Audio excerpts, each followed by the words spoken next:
غصہ جو ہے it is a by product. ہاں کسی نہ کسی وجہ کا رزلٹ ہے یہ غصہ. جی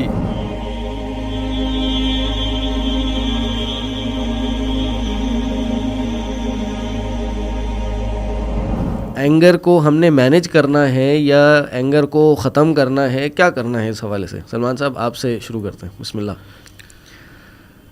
السلام علیکم ورحمۃ اللہ وبرکاتہ.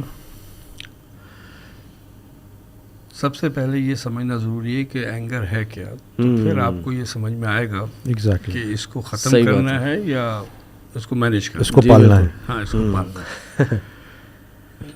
اینگر ایک ایموشن, جذبہ, اور یہ پرائمری جذبہ نہیں ہے بلکہ کسی اور جذبے کی وجہ سے یہ ایک جذبہ پیدا ہوتا ہے. جیسے کوئی نقصان ہو گیا تو اس نقصان کا ایک غم ہے, اور پھر جس کی وجہ سے وہ نقصان ہوا ہے اس کے اوپر غصہ آ رہا ہے. پرابلم وہ وجہ وہ آدمی نہیں ہے بلکہ اس نقصان کے غم ہے. اسی طریقے سے میرے ساتھ کسی نے اختلاف کر دیا, مجھے کچھ کہہ دیا, میری سیلف ریسپیکٹ ہے, میری عزت ہے, اس پہ بات آئی تو مجھے یہ غم ہوا میری عزت کا, تو پھر جس نے کیا ہے اس پہ مجھے غصہ آئے گا. یعنی خود سے کوئی چیز ایگزسٹ نہیں کرتی, غصہ جو ہے it is a by product. ہاں کسی نہ کسی وجہ کا رزلٹ ہے یہ غصہ. جی جی جی. تو اب اگر ڈائریکٹ غصے پہ کام کریں گے تو مشکل ہو جائے گی. تو جو وجہ ہے جب تک آپ اس پہ کام نہیں کریں گے, اس وجہ کو ختم کر دیجئے, تو غصہ بہت ساری جگہوں پہ ختم ہی ہو جائے گا. صحیح بات ہے, صحیح بات ہے. لیکن کچھ جگہ ایسی ہوتی ہیں, کچھ وجہ ایسی ہوتی ہیں کہ جس پہ کہتے ہیں اس پہ تو غصہ آنا بنتا ہے, تو پھر وہاں پہ پھر مینیج کرنے کی ضرورت ہوتی ہے کہ اس وقت آپ نے اظہار بھی کرنا ہے یا نہیں کرنا, یا پی جانا ہے. جیسے اللہ تعالیٰ کہتے ہیں وہ غصے کو پی جاتے ہیں. ہاں والکاظمین آ الغیظ. تو رہا ہے لیکن پی جاتے ہیں. تو کہاں پینا ہے, کہاں آنا ہی نہیں چاہیے. ہاں یہی اصل مینجمنٹ ہے, یہی اصل سوچنا ہے. لیکن یہ بات سمجھ لینی چاہیے کہ غصہ ایک ان اٹ سیلف کوئی بری چیز نہیں ہے.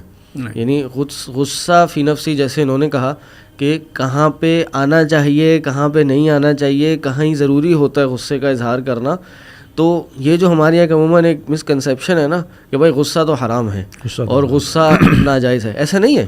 ہم قرآن و حدیث کا جب مطالعہ کریں تو ہمیں قرآن میں ملتا ہے کہ اللہ بھی غضب کرتا ہے. بالکل اللہ نے قرآن میں کیا فرمایا, جنہوں نے کفر کیا ایمان لانے کے بعد, لیکن ان کا جو دل تھا وہ مطمئن تھا ایمان کے ساتھ, کہ جن کا شرع صدر ہو گیا کفر کی وجہ سے, کفر کے ساتھ, ان پہ اللہ کا غضب ہے. یعنی آپ یہ دیکھیں اللہ کو بھی غضب, اللہ کو بھی غصہ آتا ہے.